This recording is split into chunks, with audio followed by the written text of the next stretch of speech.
What's going on, everybody, and welcome back to the channel. Today's video is a topic that I get asked about pretty frequently. What modifications you should be buying to turn your motocross bike into a more appropriate trail bike. There's a bunch of modifications you can do. I'm going to give you 4 big ones that I believe are the best bang for your buck. Mods are mostly going to be for the big 450 bikes, although I'm sure they can work for the smaller 250s and all that.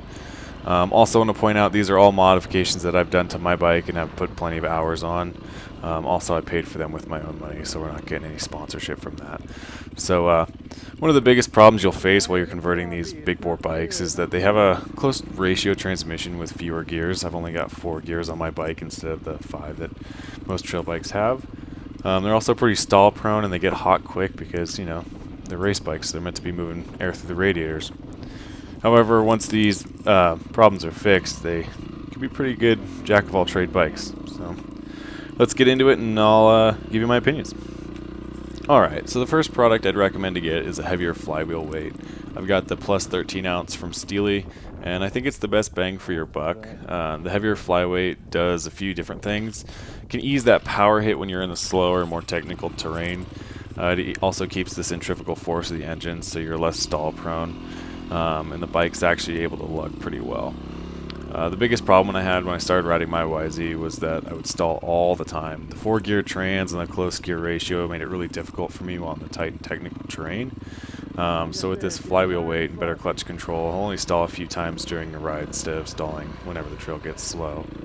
Plus, another plus for the flywheel weight is that it makes the bike easier to start, which is super nice when it's cold out or you've been riding all day and your legs are shot.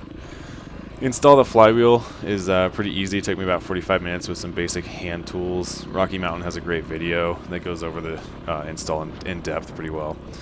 Just followed that and used my service manual for torque specs and had 0 issues. I mean, for me, the hardest part was to pull the washer out behind the flywheel nut.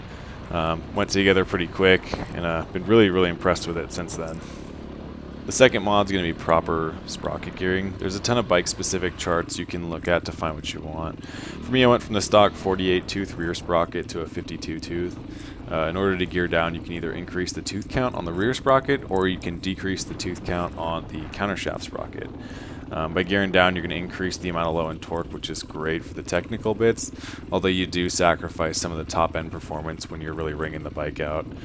Besides the increase in low-end torque, gearing down also helps to prevent stalling, and it makes that close gear ratio more usable. You'll bring the power band down, which makes the first gear much more usable and friendly, especially when it's complemented by that previous flywheel weight. Number 3 is the Boyeson SuperCooler. These big bore bikes get hot pretty quick. They weren't meant to sit and idle or be run at low speeds, especially with radiators that are smaller and hold less coolant. When I first got my bike, it would get pretty hot on the trails, and I'd have to stop and wait for the bike to cool down. Compared to stock, the Boyeson SuperCooler has a way bigger propeller that moves more coolant and a cover that allows for better cooling. Now when I ride, I never really get over 200 degrees as long as it's not a super hot day out. And when I match that SuperCooler with the Tusk radiator cap and then the engine ice coolant, it's completely eliminated my overheating problems. Granted, when it's 105 out and I'm revving the bike to the moon on a hill climb, it'll still get warm, but normal riding conditions and a normal temperature day have no more issues. As far as the install, it's a little bit more involved, so I'd recommend if you're not mechanically inclined to take it to a shop and get it done.